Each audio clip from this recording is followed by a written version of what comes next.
Hello दोस्तों, स्वागत है सभी का अपने चैनल एक्सपर्ट कंप्यूटर में। आज हम माइक्रोसॉफ्ट एक्सेल का कुछ बेसिक देखने वाले हैं। तो चलिए एक्सेल को शुरू करते हैं। ये हमारा एक्सेल खुल रहा है। चलिए, खुल गया हमारा एक्सेल। देखिए, ये हमारे पास एक्सेल का 2010 वर्जन है। आपके पास जो भी होगा उस पर भी आप प्रैक्टिस कर सकते हैं, सीख सकते हैं। तो सबसे पहले हम इसका एक परिचय दे देते हैं। देखिए, ये जो पूरा है ये रेड कलर का यहाँ पे दिख रहा है, इसको कहते हैं टाइटल बार। और ये जो यहाँ पे दिख रहा है, ये देखिए यहाँ पे, इसको कहते हैं हम क्विक एक्सेस टूल बार। और इधर जो बटन दिख रहा है 3 ठो, इसको कहते हैं क्लोज बटन। ये पूरी तरीके से एप्लीकेशन को क्लोज कर देता है। और ये हमारा है रिस्टोर डाउन। इससे जो विंडो हमारा है वो छोटा हो जाता है, और जब ये छोटा हो जाता है तो इस बटन का नाम चेंज हो जाता है, फिर मैक्सिमाइज हो जाता है। तो ये देखिए छोटा हो गया विंडो, यहाँ पे लिख रहा है हमारा मैक्सिमाइज। तो इसीलिए इसमें 2 बटन है। यहाँ पे आपको 2 ठो बटन दिखता है। एक रिस्टोर डाउन है, जब हम इसे रिस्टोर डाउन क्लिक करते हैं तब ये छोटा हो जाता है, फिर जब मैक्सिमाइज करते हैं तो हमारे विंडो में फिट हो जाता है। ये हमारा मिनिमाइज बटन है। आप इसके नीचे देखेंगे तो यहाँ पे देखिए ये हमारा मेनू बार है, जैसे फाइल, होम, इंसर्ट, ये सब मेनू है, इनको टैब भी कहते हैं। और ये जो हमारा दिख रहा है इसको कहते हैं हम रिबन। यहाँ से आप इसे हाइड कर सकते हैं, यहाँ से इसे शो करवा सकते हैं। इसके नीचे आइए तो ये हमारा है नेम बॉक्स। आप जिस भी सेल में रहेंगे इसका नाम यहाँ पे शो करेगा। जैसे अभी हम C6 में हैं, अगर यहाँ पे क्लिक करें तो अभी हम C2 में हैं। और ये जो आपको दिख रहा है ये, इसको बोलते हैं हम फार्मूला बार। और ये जो दिख रहा है ABCD, इनको हम बोलते हैं कॉलम, और इनको बोलते हैं रो। इनको बोलते हैं रो। और ये जो ABCD दिख रहा है इनको बोलते हैं कॉलम। जो छोटे छोटे आपको यहाँ पे घर दिख रहे हैं इनको बोलते हैं सेल। और ये हमारा देखिए वर्टिकल स्क्रॉल बार है। इससे हम सीट को ऊपर और नीचे खिसका सकते हैं। ये देखिए, देखिए यहाँ पे। और ये हमारा है हॉरिजॉन्टल स्क्रॉल बार। इस बटन के ज़रिए हम पेज को दाएं से बाएं, बाएं से दाएं खिसका सकते हैं, मूव करवा सकते हैं। और यहाँ पे देखिए एक्सेल में डिफ़ॉल्ट रूप से 3 शीट दिया रहता है, शीट 1, शीट 2 एंड शीट 3। और एक बटन दिया रहता है कि आपको जब ज़रूरत पड़े तो आप उस पर क्लिक करके आप एक नया शीट जनरेट करवा सकते हैं। देखिए हम इस पर क्लिक कर रहे हैं और शीट हमारा जनरेट हो रहा है। आप इसे मिटा भी सकते हैं, अगर आपको ज़रूरत नहीं है तो आप इस पर राइट क्लिक करें और यहाँ से डिलीट कर दें, ये मिट जाएगा। देखिए राइट क्लिक करें और यहाँ से डिलीट कर दीजिए, मिट जाएगा।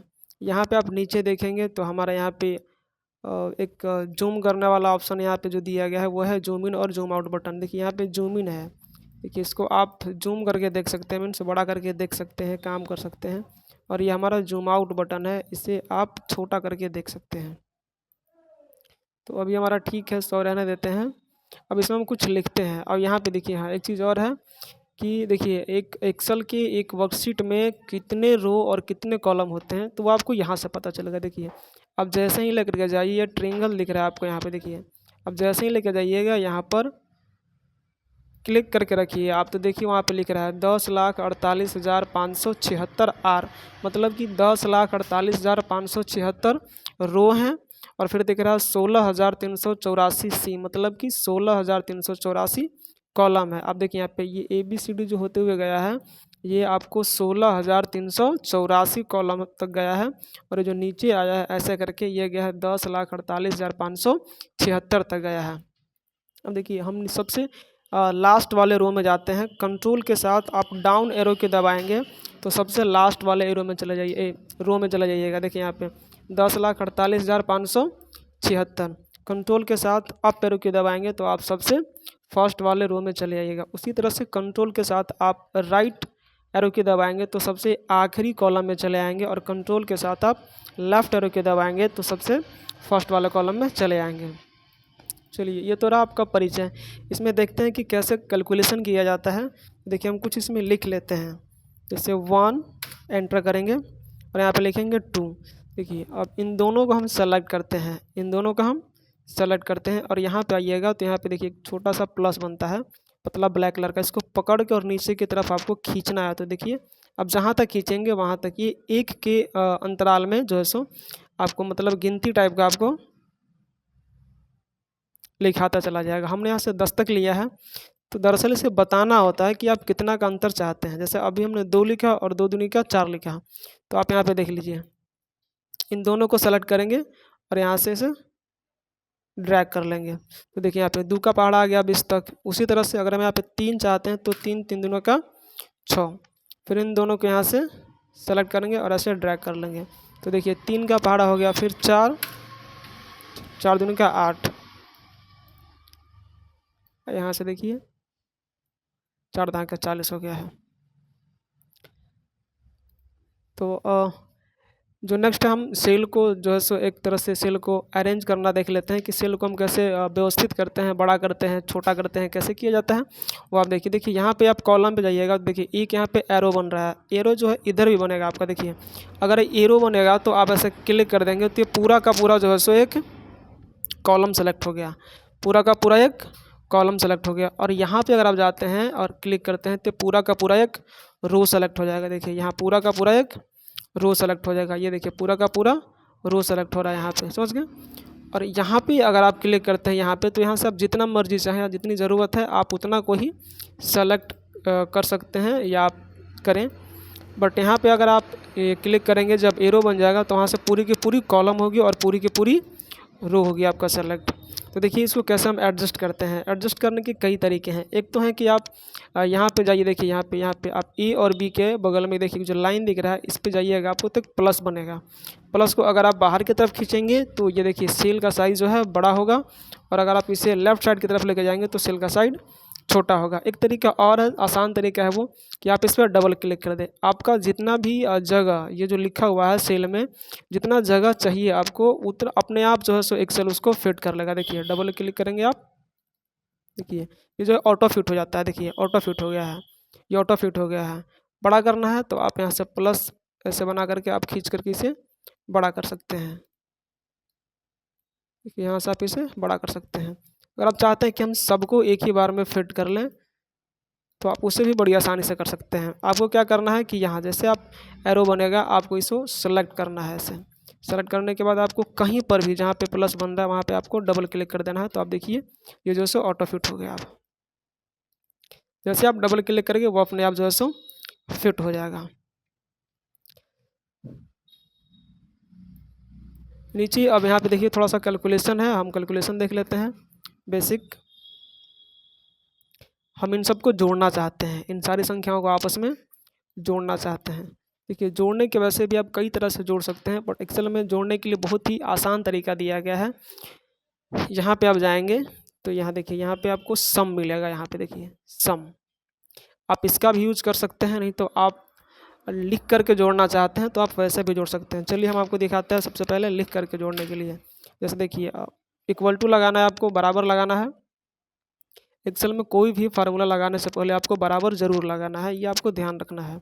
तो बराबर लगा लीजिए और यहाँ से देखिए इसका जो नाम है ना वो A1 है। देखिए ये ए वाली कॉलम में आ रहा है और इधर से 1 वाली रो में आ रहा है, तो इसका नाम जो हो जाएगा A1 हो जाएगा। देखिए हम क्लिक करते हैं और यहाँ पे देखिए लिखा गया। आप अगर क्लिक नहीं करना चाहते तो आप लिख भी सकते हैं A1, और देखिए हमने A1 लिखा, यहाँ पे देखिए सेलेक्ट हो गया A1।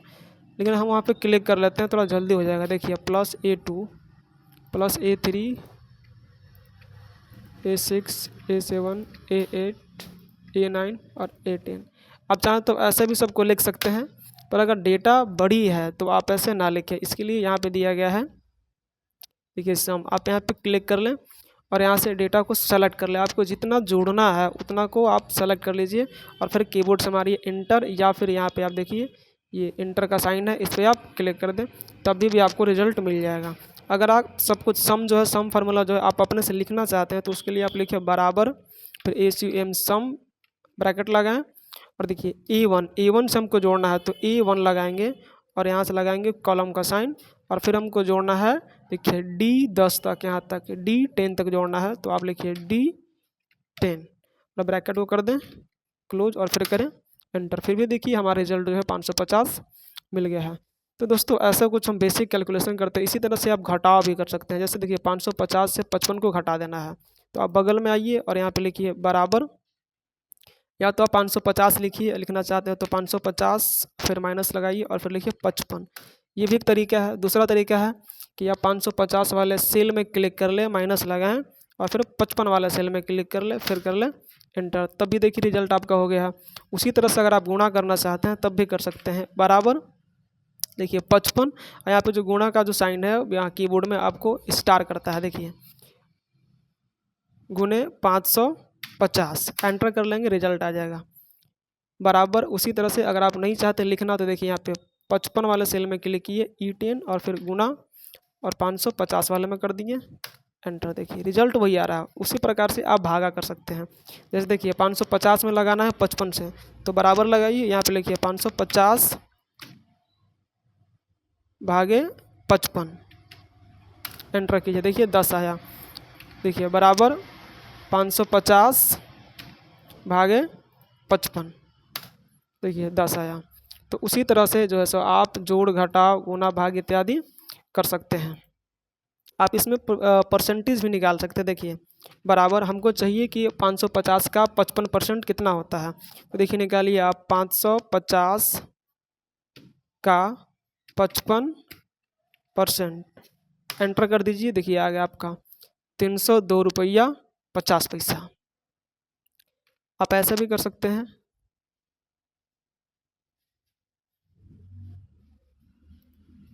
इतना गुने इतना और लास्ट में लगा दे परसेंटेज, देखिए आपको मिल जाएगा रिजल्ट। तो ये आज का हमारा क्लास था बेसिक कैलकुलेशन। उम्मीद है दोस्तों आपको पसंद आएगा।